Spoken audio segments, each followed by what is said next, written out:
నమస్తే, నేను Maruthi Ram. One voice న్యూస్కు స్వాగతం. జమ్మూ కాశ్మీర్ పహల్గాంలో ఇటీవల జరిగిన ఉగ్రదాడిలో ఆర్మీ యూనిఫామ్లో వచ్చి మతం అడిగి దాదాపు 28 మంది హిందువులను టెర్రరిస్టులు పొట్టన పెట్టుకోవడం అమానుషమని, ఇలాంటి దాడులు సభ్య సమాజం ఏమాత్రం సహించదని KBR foundation chairman Konyala Balareddy అన్నారు. సిద్దిపేట జిల్లా ములుగు మండలం క్షీరసాగర్ గ్రామంలో కేబీఆర్ ఫౌండేషన్ ఆధ్వర్యంలో స్థానిక గ్రామ పంచాయతీ నుంచి గ్రామ పురవీధుల్లో కొవ్వొత్తులతో ర్యాలీ నిర్వహించి మృతుల కుటుంబ సభ్యులకు ప్రగాఢ సానుభూతి తెలిపారు.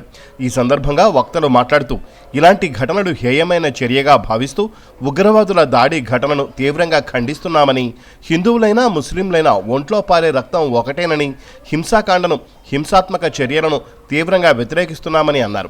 ఇలాంటి ఘటనలు పునరావృతం కావద్దని భారత ప్రభుత్వం కఠిన చర్యలు తీసుకోవాలని కోరారు.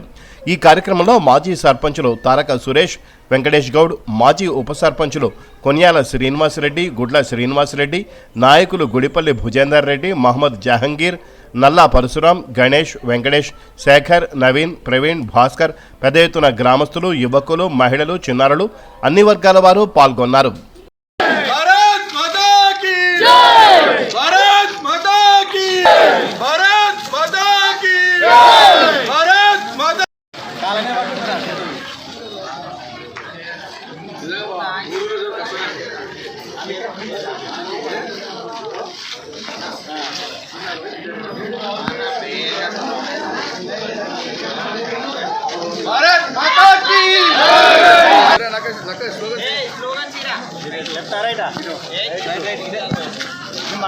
भारत माता की भारत माता की भारत माता की भारत माता की भारत माता की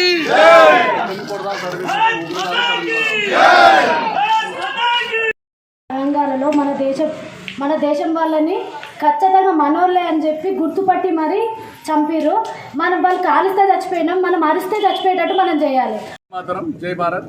మనము నిన్న జమ్మూ కాశ్మీర్లో పహల్గావ్ అనే పర్యాటక కేంద్రమైనటువంటి అది పుణ్యక్షేత్రంగా ఉన్నటువంటి పర్యాటక కేంద్రంలో అందరూ పాడుకునే సమయంలో ఉగ్రదాడులు, పాకిస్తాన్ ఉగ్రదాడులు మన వెంటాడి నువ్వు హిందువా ముస్లిమా అని పేరు చెప్పుకుంటూ భర్తముండు భార్యను చీల్చి చెందినటువంటి ఆ పాకిస్తాన్ తీవ్రవాదులకు తగిన బుద్ధి చెప్పే విధంగా భారత ప్రభుత్వం పనిచేస్తానని ఆశిస్తా ఉన్నాము.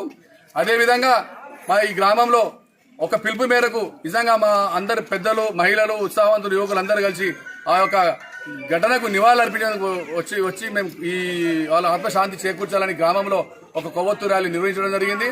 అదేవిధంగా ఆ 28 మంది కుటుంబాలకు ప్రగాఢ సానుభూతి తెలియజేస్తూ మా గ్రామం తరపున హృదయపూర్వక ధన్యవాదాలు తెలియజేస్తా ఉన్నాం.